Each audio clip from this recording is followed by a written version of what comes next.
So, this state of yoga nidra that's being described here, the point is being made that it's very distinct from the sleeping experience that we have. And what's going on when we hear of this Krishna or Mahavishnu, Karanadaksha Vishnu, sleeping, is that Krishna is actually enjoying pastimes while he's sleeping. He's actually internally enjoying pastimes. It's not a sort of a state of void, as it says that it's beyond this wakefulness, sleep, and deep sleep. Krishna's fully conscious, fully active, even though he appears to be sleeping. So that's just to kind of understand that, and then compared to us, when we sleep, we have so much of our conditioning come up. We know Freud was considered a great influence on the 20th century because he explored the unconscious. What's lying within our unconscious? It's not pastimes. We're not enjoying our sort of leela in our unconscious. It's all the pain and traumas coming up from our conditioning. So there's two totally different realms. Of course, when someone's a pure devotee, such as Srila Prabhupada, when he's sleeping, we can understand it's not that there's any muck coming up. There's no material propensities in the pure devotee. There's one verse in the Bhagavatam that says that it's describing the Mahabhagavat devotee, and it states that not even the thoughts for sex life, for spending money, or for social prestige occur within the mind of a pure devotee. Not even the thought of it. So,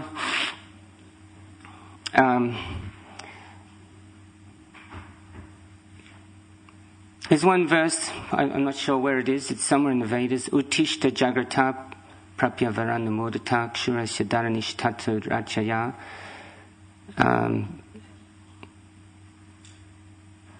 Katastat Kaviyo Vedanti. It says, Uttishta Jagrata, wake up, sleeping souls. You're sleeping on the lap of the witch called Maya. Beautifully poetic. You're sleeping on the lap of the witch called Maya. We're just complacent. People are just actually sleepwalking in material life. They're sleepwalking. They have no absolute reference point. It's all, this all-pervading concept of yata mata tata pata. You have your path, he's got his path, they've got their path, I've got my path. How do you differentiate? Is one better than the other? People don't think that that's the case. They don't think you can actually make a hierarchy of quality. Which one is a higher quality path than anyone else's. It's just you've got your path and I've got my path. And the interesting thing is that, everyone's got their paradigm, their worldview, their understanding of reality. And they're not thinking that reality is greater than themselves. They're not thinking that there's a truth greater than themselves. This does not occur to them because they're not God conscious. They're not understanding that all truth comes from Krishna. Krishna's tu Bhagavan Swayam. They're not understanding that absolute perspective. So without the absolute perspective, everything is relative. And Socrates made this point that everyone's doing what they think is right. Everyone. from George Bush, who orchestrated the Twin Tower bombing. He thought that was right in his own mind. I'm sure the editors will knock that bit out, but no. But actually, the point is that Socrates said, and it's very true. It's on camera as well. Okay. So we should get some security for me after this, right? So, now, the point is that Socrates said that if somebody deep down didn't think that what they were doing was right, they wouldn't do it. They can rationalize it. There's a rationalization going on. And if somebody deep down didn't think that what they believed was right, they wouldn't believe it. You see, you have to understand that people are disconnected from Krishna. They're disconnected from their original consciousness, their actual identity. So just as a person in the loony bin, he thinks he's Napoleon. You can't. He's there because he really thinks he's Napoleon. If he didn't really think he was Napoleon, he wouldn't be sort of carrying on like he does. Unless he's in the theatre or something, but that's another case. But people think what they think because that's what they really believe, and whenever they, somebody's somebody's a butcher. He really, you can't tell him, sir, excuse me, you're going to get incredible karma for... It's not even going to come into his ken. It doesn't really come into that paradigm that he is living in. So therefore, he'll just defend himself. And it's the expertise of Krishna's devotees that is able to sort of penetrate people's paradigms and just throw in a little something that's spiritual. And then when you do that, if you can just throw in something that's a little spiritual into a person's paradigm, that little spiritual element will create havoc to that person's paradigm. Because what it'll do, that person will start to reinterpret all that paradigm, all the information in their worldview. They will start to reinterpret it. It's mystical. That's what happened to us, So it's quite mystical how that happens. The whole reinterpretation process goes on. And you start to realize that Shri Shri Radha Gokulananda ki jai, Sitaram Lakshmana Hanuman ki jai, Shri Shri Dayal Nitai ki jai, Iskon Guru Vrinda ki jai. See, that something spiritual is absolute. So then once that absolute is there in the equation, it isn't all relative anymore. They have this absolute reference point. And from that, you can start to reinterpret all your values and all your understanding. And suddenly you can see that there is a hierarchy, whereas you couldn't see it before. The butcher thought, well, I'm a butcher, I'm better than the person who's a thief. And the thief has got his rationalization. I wouldn't be a thief if it wasn't for this completely unjust system we're in. How am I supposed to earn a living in this crummy system? I don't want to be on a treadmill just working for some guy, 9 to 5, never getting ahead, paying off a mortgage. It's ridiculous, So he's got his rationalization for being a thief. A drug addict's got his rationalization. Drug dealer's got his rationalization. All of them have got it. But once you put that transcendental element in, the spiritual element, the understanding that there is an absolute truth, then you can evaluate everything again. And you can start to see that, okay, what is my self-interest? I can start to see that, you can start to understand that even instinctively, you can, without knowing the terms, you can see there's the mode of ignorance, there's the mode of passion, there's the mode of goodness. And then, because they've got this spiritual perspective, now there is a spiritual element as well. And a person, I remember hearing one class of Dayal Maharaj's, and he said that, I forgot to bring that book. Is there a Srimad Bhagavatam 1.1 in the house?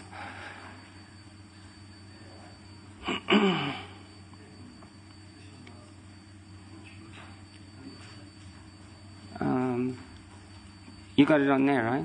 Dharma Sonistata Pumsam.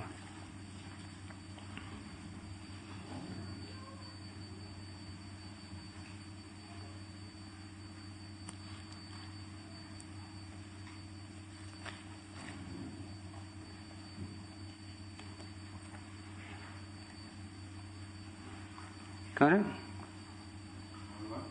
Huh?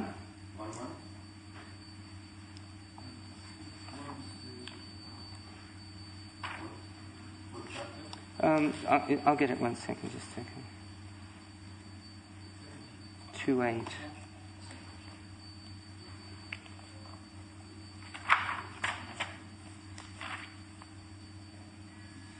Right. One class of Dayal Maharaj's, he said that the essence of being a person is freedom. It's a fascinating. It's a very fascinating kind of examination of the whole question of, being bound by karma and being free. And the essence of being a person, he said, is freedom. He said there's life. Life means freedom. And death, and he had this concept of freedom and necessity. He said something that has no freedom has to act of necessity. It has to act of necessity. For instance, this lectern here, I can do what I want with it. I can put it here, I can put it there, I can do this. But if I did it to a person, they have freedom to sort of say, I don't like that. I don't like being flicked in the head over and over like that. It bothers me. It's disturbing. Stop it. And so a person with some spiritual understanding can understand this concept of freedom, that's where it's at, basically. And this, what I consider possibly the most beautiful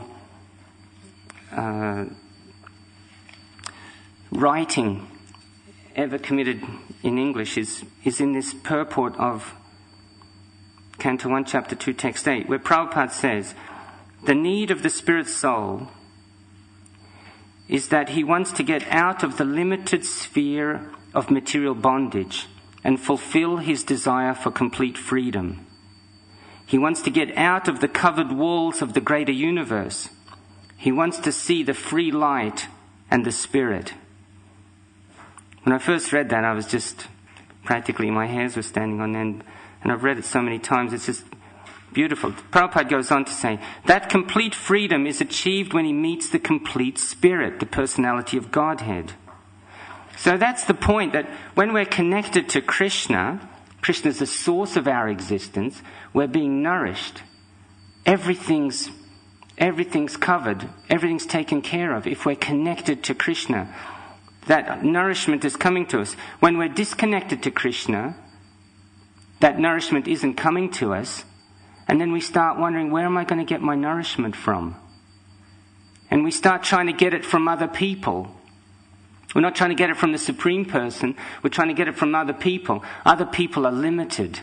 There's only so much they can give. And then there's all these, this is where relationships actually break down. Someone's too needy, or someone's too demanding, and it's all because of the imbalance created from disconnection with Krishna. That's where it all comes from. And that connection with Krishna comes from us trying to please Krishna and serve Krishna. We just have to, this is where, the happiness, the contentedness comes from the service. We can read the books, till the cows come home, but unless we actually put it into practice and do some service, then we're not going to get any this is like we're Satchitananda, eternality, knowledge and bliss. So from the books you can get a sense of your eternality, you're getting your knowledge, but you can't actually get your bliss from the books unless it's your service, or unless you approach it as your service. And then if you do that, it'll continue to expand. The service will actually continue to expand beyond just the intellectual level of understanding what's in the books. It'll become, service is meant to be unlimited. Now, when we think about service, often we think in a limited way about service, that, my service is book distribution, or my service is to be pujari, or my service is to wash the pots, cook the offerings, my service is to sweep the floor.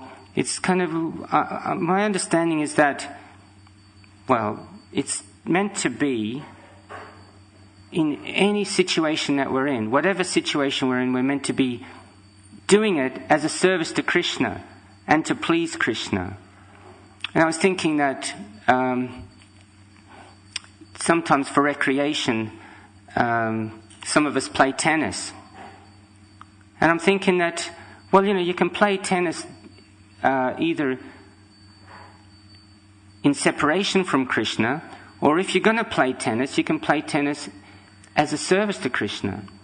Similarly, we sometimes tell each other jokes, and then you can actually tell a joke as a service to Krishna. You can actually do anything as a service to Krishna. Bringing up your family. You can bring up your family in order to sort of get some, you've got a notion of, some people want their kid to be a doctor, because then there's some prestige for the parents. That's not service to Krishna. If you bring up your kid as a service to Krishna, you're just going to be looking, what is the propensity of this child? And, let's try and facilitate this child going back to Godhead. There's a different mindset when everything's done as a service to Krishna. Many times on the street I meet people who say, I'm so disillusioned with life, and I'm so sort of bitter because, sometimes I meet someone and they've given a generous donation. I say, wow, that's really generous. Thank you. That was brilliant, And they go, I like to be generous, but, I find that I've been betrayed so many times. I'd like to give to people, but often they take advantage of me. And I sort of come to realize, good guys finish last. And they're disillusioned. And why is that? It's it's because they're not connected to Krishna. If they're giving to please Krishna, then even if people don't reciprocate, it doesn't make any difference. Because you've pleased Krishna. You've got your nourishment from Krishna. So therefore you're equipoised. Win, lose or draw doesn't make any difference. Because you're quite happy to have pleased Krishna. It's an incredible concept, actually. Sometimes on Sankirtan, I'm going out with Eddie, and sometimes it's just not happening. We're losing bad. Nobody's stopping, nobody's giving. Every Sankirtan devotee goes through this, instant recognition. If anyone who's done books, it just dries up sometimes. It's just not happening. No matter what way you're coming in, it's just you're being shut out. But, what is the purpose? What is the motive? Is it because of the money? Is it because of the prestige? I can't, go home and tell people that I only did this many books, I'll be humiliated. My reputation or whatever will suffer. But if the motive is, I'm just out here doing the yagya, performing this yagya for Krishna, to please Krishna, and I'm just going to do it, win, lose or draw, then you'll get to the end of the day. And you'll have performed your prescribed duty, and you'll have been strengthened by that performance of your prescribed duty. You'll have been strengthened by that.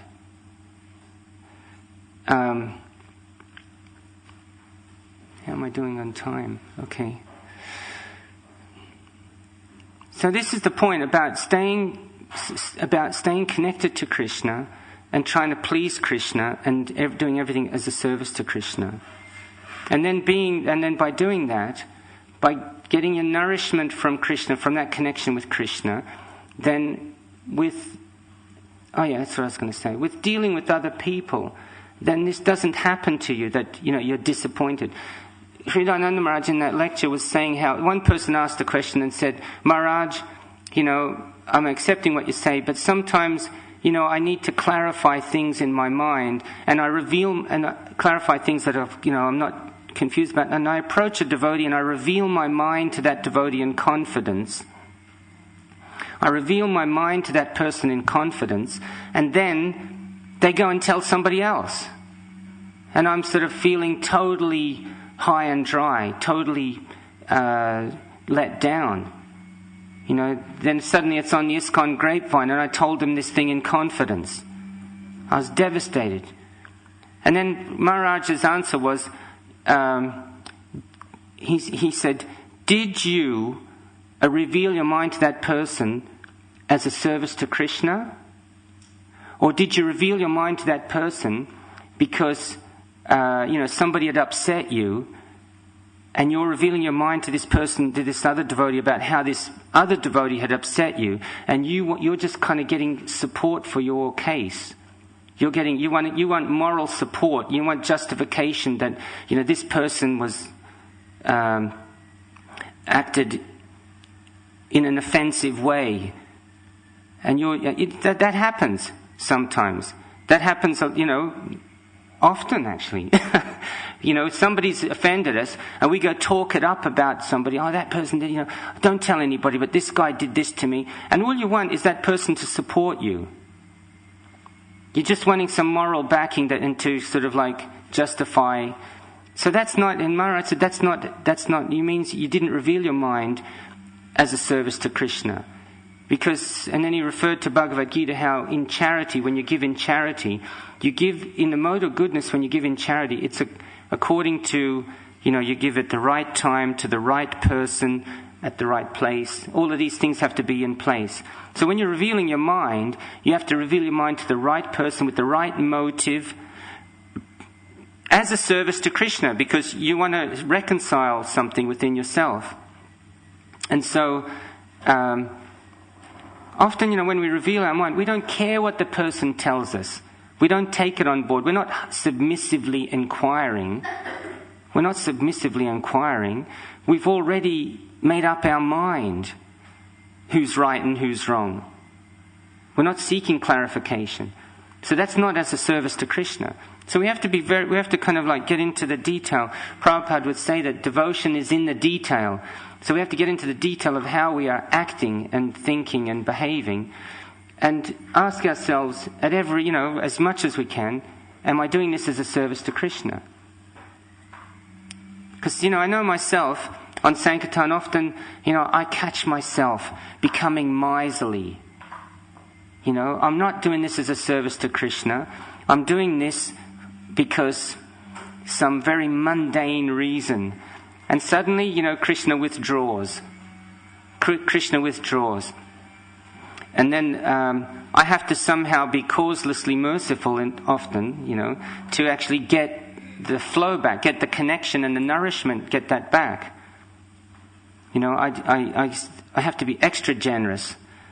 And then I think, okay, I'm waiting, Krishna, when's, now's the time to give me the mercy, because I just was extra generous.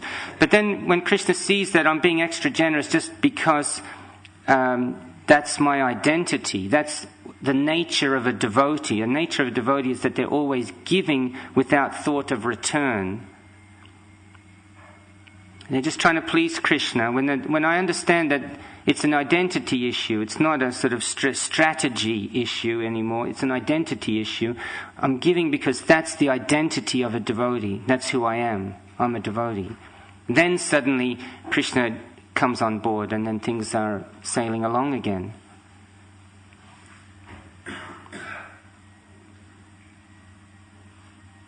So, time's up. Any questions or comments?